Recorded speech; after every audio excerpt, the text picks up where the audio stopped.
আজ হচ্ছে মহা অষ্টমী।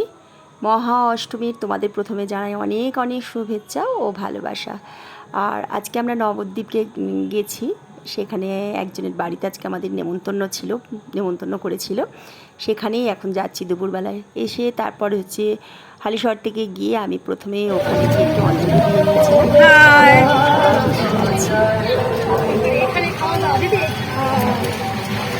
শুভ মহাষ্টমী। আজ মহাষ্টমীর সবাইকে ভালোবাসা ও শুভেচ্ছা।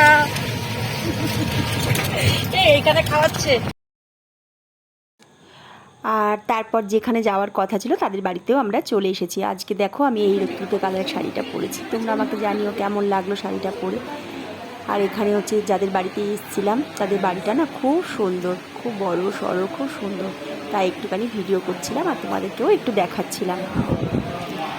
আর হচ্ছে আমাদের অনেকদিন আগেই নেমন্তন্ন করেছিল যাওয়ার জন্য। আর এই দেখো মা দুর্গা, ওদের বাড়িতে অনেক বছর ধরে পুজো হয়। এখানে বহু মানুষ নিমন্ত্রিত থাকে, অনেক মানুষ খায়। যাদের বাড়ি গেছিলাম তাদের ব্যবহারও খুব ভালো, খুব আন্তরিকতা। আর হচ্ছে আমরা এখানে খাওয়া দাওয়া করতেও বসে গেছিলাম। অনেকখানি বেলা হয়েছিল, তখন বাজে প্রায় 3টে সাড়ে 3টে বাজে। তখন আমরা খাওয়া দাওয়া করতে বসেছি। আসলে অনেক লোক তো, টেবিল ফাঁকা পাওয়া যাচ্ছিল না। আর রান্নাবান্নাও করেছিল, অনেক রান্না করেছিল।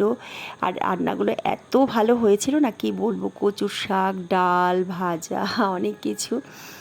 এখানে যতটুকু পেরেছি ততটুকু আমি তোমাদের সাথে একটু ভিডিও করে দেখানোর চেষ্টা করেছি। আর করেছিল হচ্ছে তোমার মিষ্টি করেছিল।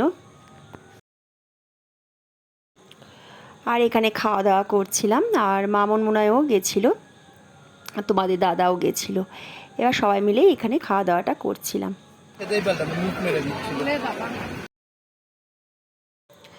তারপর বাড়িতে চলে এসে কিছুক্ষণ রেস্ট নিয়ে আমরা তারপর আবার সন্ধ্যাবেলায় ঠাকুর দেখতে বেরিয়ে গেছিলাম।